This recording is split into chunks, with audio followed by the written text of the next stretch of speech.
신약성경 에베소서 5장 22절부터 33절까지 말씀 우리 마음을 아파요 함께 읽도록 하겠습니다.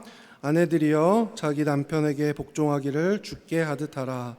이는 남편이 아내의 머리됨이 그리스도께서 교회의 머리됨과 같음이니 그가 바로 몸의 구주시니라. 그러므로 교회가 그리스도에게 하듯 아내들도 범사에 자기 남편에게 복종할지니라. 남편들아 아내 사랑하기를 그리스도께서 교회를 사랑하시고 그 교회를 위하여 자신을 주심같이 하라. 이는 곧 물러 씻어 말씀으로 깨끗하게 하사 거룩하게 하시고 자기 앞에 영광스러운 교회로 세우사 티나 주름 잡힌 것이나 이러한 것들이 없이 거룩하고 흠이 없게 하려 하심이라. 이와 같이 남편들도 자기 아내 사랑하기를 할지니 자기 아내를 사랑하는 자는 자기를 사랑하는 것이라. 누구든지 언제나 자기 육체를 미워하지 않고 오직 양육하여 보호하기를 그리스도께서 교회에게 함과 같이 하나니 우리는 그 몸의 지체임이라. 그러므로 사람이 부모를 떠나 그의 아내와 합하여 그 둘이 한 육체가 될지니 이 비밀이 크도다. 나는 그리스도와 교회에 대하여 말하노라. 그러나 너희도 각각 자기 아내 사랑하기를 자신같이 하고 아내도 자기 남편을 존경하라. 아멘. 오늘 우리가 함께 읽은 본문 말씀은 특별히 교회 안에서 남자분들이 참 좋아하는 성경 구절 중에 하나가 아닐까 그렇게 생각을 합니다.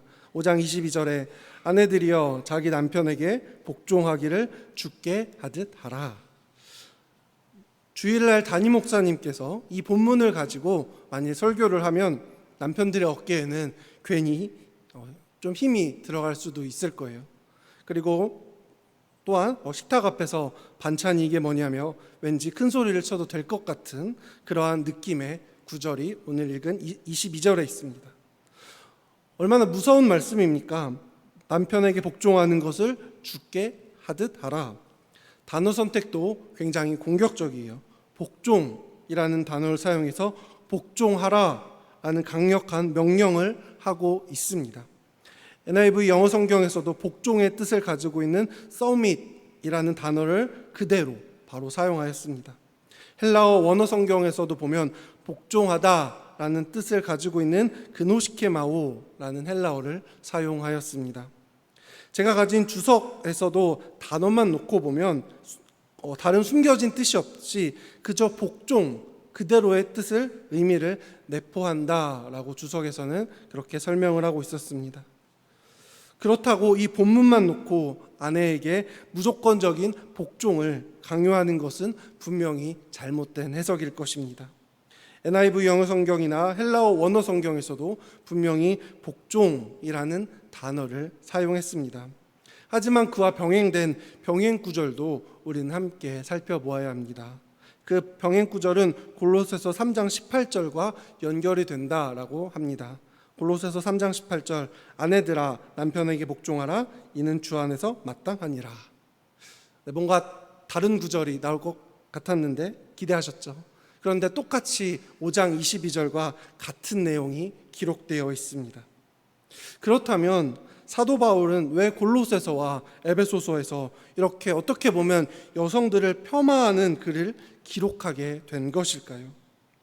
사도 바울의 이러한 모습은 고린도전서에서 살펴볼 수 있습니다. 고린도전서 14장 34절 여자는 교회에서 잠잠하라 그들에게 말하는 것을 허락함이 없나니 율법에 이른 것 같이 오직 복종할 것이요. 이것도 좀 이상하죠? 사도 바울은 남성 우월주의자였을까요? 아니면 자신이 결혼을 못한 것에 대해 질투심이 나서 이러한 글을 쓴 것일까요?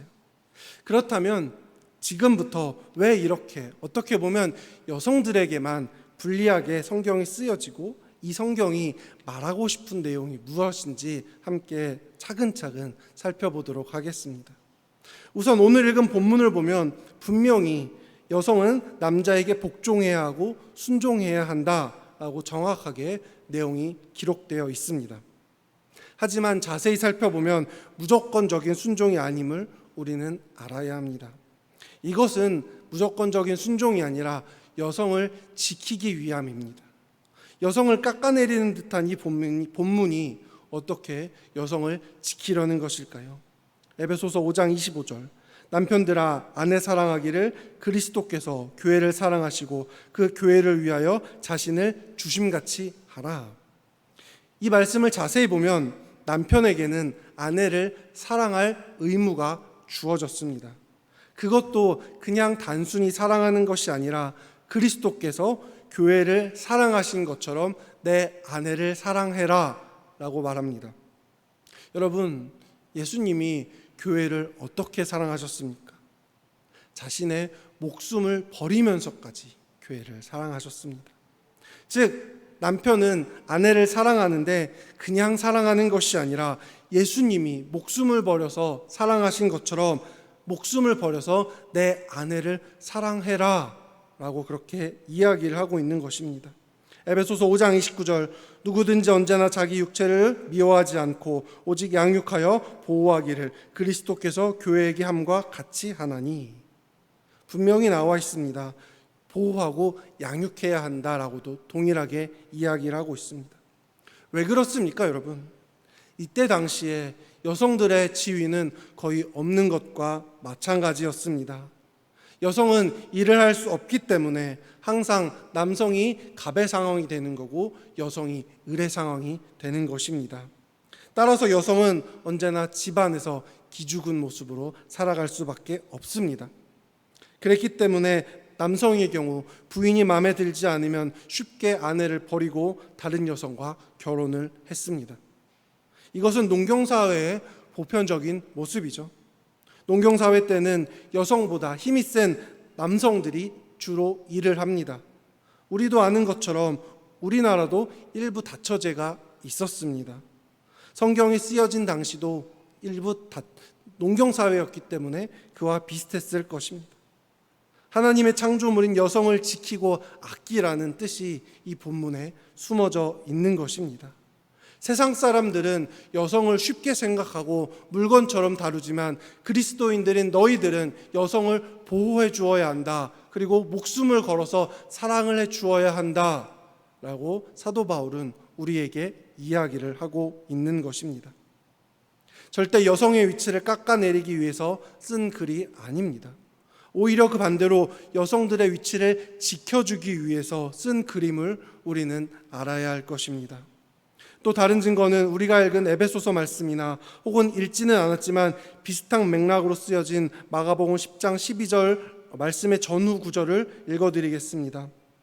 에베소서 5장 31절, 그러므로 사람이 부모를 떠나 그의 아내와 합하여 그 둘이 한 육체가 될지니. 마가복음 말씀입니다. 창조 때로부터 사람을 남자와 여자로 지으셨으니 이러므로 사람이 그 부모를 떠나서 그 둘이 한 몸이 될지니라. 이러한즉 이제 둘이 아니요 한 몸이니 그러므로 하나님이 짝지어 주신 것을 사람이 나누지 못할지니라 하시더라. 자, 어디서 많이 들어본 말씀 구절이시죠? 결혼 예식 때 단골로 등장하는 성경 본문입니다. 제 결혼 예배를 드릴 때도 사용된 본문이 바로 오늘 읽어드린 마가복음 10장 말씀이었습니다. 결혼하는 커플들 앞에서 무조건적으로 여성들에게 순종을 요구하는 성경 구절을 읽지는 않습니다. 오늘 본문이 바로 그러한 것입니다. 결혼을 했으니 무조건적으로 남편에게 순종을 해라, 이것이 아니라 남편은 아내를 자신의 목숨처럼 사랑하고 그에 따른 보답으로 아내는 남편에게 순종해라, 복종해라 라는 것입니다. 이제는 이 성경 구절을 무조건 들이밀면서 아내에게 무조건적인 순종을 요구할 수는 없는 것입니다. 그리고 또 한 가지 비밀이 이 성경 구절 안에 내포되어 있습니다.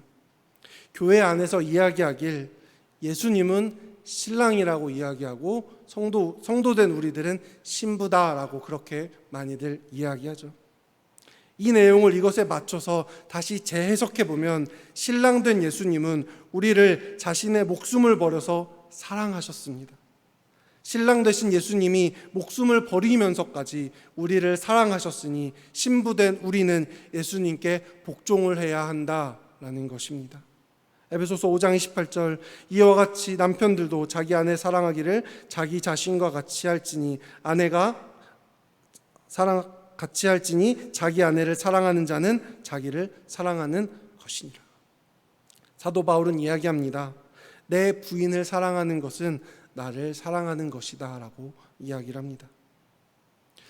여러분, 내가 어떠한 존재입니까? 예수님의 크신 사랑으로 인하여 구원받은 귀한 영혼입니다. 즉 예수님의 귀한 보혈의 피가 내 몸에도 흐르고 있다라는 것입니다. 내 안에 흐르고 있는 예수님의 귀한 보혈을 사랑하는 것, 그 귀한 보혈의 피는 나뿐만이 아니라 내 남편에게도 내 아내에게도 흐르고 있다라는 사실입니다. 내가 아내를 사랑하는 것은 즉 예수님을 사랑한다라는 것입니다. 여성들도 마찬가지입니다. 남편으로부터 귀한 사랑을 받았다면 그 사랑에 순종해야 하는 것입니다. 부인 안에 흐르고 있는 귀한 예수의 보혈의 피가 남편 안에도 흐르고 있다면 우리는 그 말에 복종을 할 수가 있다라는 것입니다. 남편은 아내를 사랑하고 아내는 그 남편의 뜻에 복종하는 것, 이것은 예수님을 사랑하는 것과 같은 이치가 된다라는 겁니다. 우리나라 말 중에 이런 말이 있습니다. 내가 우리 집 개를 아끼지 않는데 다른 사람이 내 개를 아끼겠느냐? 라는 말이 있습니다. 다시 말하면 내가 내 아내를 아끼지 않는데 다른 사람이 내 아내를 아끼겠습니까? 반대로 이야기하면 내가 내 남편의 말에 순종하지 않는데 다른 사람이 내 남편의 말에 순종하겠습니까? 내가 내 옆에 있는 성도를 사랑하지 않는데 다른 사람이 과연 그 성도를 사랑하겠습니까? 부부는 한 몸입니다. 성경에는 이러한 내용들이 너무나도 많이 기록되어 있습니다. 오늘 읽은 본문 말고도 창세기 2장 24절 이러므로 남자가 부모를 떠나 그의 아내와 합하여 둘이 한 몸을 이룰지로다. 마태복음 19장 5절 말씀하기를 그러므로 사람이 그 부모를 떠나서 아내에게 합하여 그 둘이 한 몸이 될지니라 하신 것을 읽지 못하였느냐. 너무나도 많이 기록되어 있습니다. 성경에서는 수도 없이 말하고 있습니다. 결혼한 남자와 여자는 한 몸이다. 한 몸이라고 한다면 우리는 서로가 느끼는 고통을 같이 공유할 수 있어야 합니다. 한 몸이라고 한다면 내 손가락이 어딘가 찔리면 다른 부위에서도 불편함을 느끼는 것이 한 몸이 된 사람의 모습일 것입니다. 제가 저번 청년부 아우니치 가운데 좀 일을 하다가 엄지손가락을 좀 크게 다쳤어요. 살점이 떨어져 나가서 지혈이 잘 되지 않아 애를 좀 먹긴 했습니다. 그런데 몸 전체적으로 보면 되게 작은 상처예요. 그런데 또 엄지손가락만으로 놓고 보면 한편으로는 굉장히 큰 상처예요. 그런데 어떻게 보면 이 작은 상처가 제가 엄지손가락에 붕대를 감고 있으니까 머리 감기가 너무 불편한 거예요. 몸을 씻기가 불편한 거예요. 제가 오른손잡이인데 글씨를 못 쓰겠는 거예요. 젓가락질을 못 하겠는 거예요. 고작 오른손가락 조금 다쳤을 뿐인데 몸 전체가 불편함을 느꼈다라는 겁니다. 부부도 이러한 것입니다. 아내가 힘들면 남편도 힘들어야 합니다. 남편이 슬프면 아내도 함께 슬퍼해야 하는 것입니다. 이것이 둘이 한 몸을 이루는 것 아니겠습니까? 성경이 바로 말하는 비밀이 이것입니다. 에베소서 5장 32절 이 비밀이 크도다 나는 그리스도와 교회에 대하여 말하노라. 내 아내가 세상 가운데 사랑받기를 원하십니까? 그렇다면 내가 먼저 사랑을 해 주어야 하는 것입니다. 남편이 일하는 직장 가운데서 인정받길 바란다면 내가 먼저 남편을 인정해 주어야 하는 것입니다. 그것이 바로 성경에 쓰여진 비밀이다라는 것입니다. 누가복음 16장 10절 지극히 작은 것에 충성된 자는 큰 것에도 충성되고 지극히 작은 것에 불의한 자는 큰 것에도 불의하니라. 작은 것을 하지 못하는데 큰 것을 할 수 없습니다. 더하기를 모르는데 빼기를 할 수 없습니다. 곱하기를 못하는데 나누기를 할 수 없습니다. 걷기를 못하는데 뛰기를 할 수 없고 작은 차를 운전하지 못하는데 큰 차를 운전할 수 없습니다. 내 아내를 사랑하지 않는데 하나님을 사랑할 수 없습니다. 내 남편에게 복종하지 않는데 하나님의 말씀에 순종할 수 없는 것입니다. 이것이 사도 바울이 진정으로 말하고 싶어 하는 것입니다. 우리는 누구입니까? 아내를 사랑해야 하는 사람이며 남편에게 복종해야 하는 사람입니다. 제가 다행히 결혼을 했기에 이런 설교를 할 수 있음에 너무나 감사합니다. 만약에 제가 미혼이었다면 너무나 쉽게 이 설교를 썼을 거예요. 아내를 사랑하는 건 너무나 당연한 것이 아닌가? 너무 당연한 것이 아닌가? 너무 쉬운 일 아닌가? 하지만 성도님들도 잘 알고 계실 것입니다. 무조건적으로 아내를 사랑하고 무조건적으로 남편 말에 순종하는 것 절대 쉽지만은 않은 일입니다. 30년 넘게 다른 문화 속에서 살다가 의견 차이가 생길 때도 분명히 너무나도 많이 있습니다. 티격태격할 때도 많이 있습니다. 그럼에도 불구하고 남편은 아내를 사랑해 주어야 하고 남편은 아내에게 복종을 해야 하는 것입니다. 이제 오늘 설교를 마무리하겠습니다. 우리가 결혼은 했지만 배우자의 모습이 100% 마음에 들지는 않습니다. 하나님도 마찬가지입니다. 우리가 하나님의 신부로 또는 하나님의 자녀로 우리에게 무한한 사랑을 주고 계십니다. 하지만 분명 예수님의 관점에서 본다면 우리의 행동이 마음에 들지 않을 때가 너무나도 많이 있을 것입니다. 아니, 거의 대부분의 모습이 마음에 들지 않을 것입니다. 하지만 그럼에도 불구하고 하나님은 우리에게 조건 없는 사랑을 항상 부어주고 계십니다.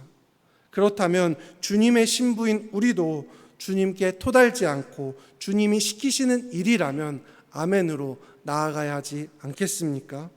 우리 모두 주님이 나에게 주신 사랑에 보답하여 주님을 사랑하고 내 이웃을 사랑하는 성도님들이 되시길 주님의 이름으로 축원합니다. 아멘.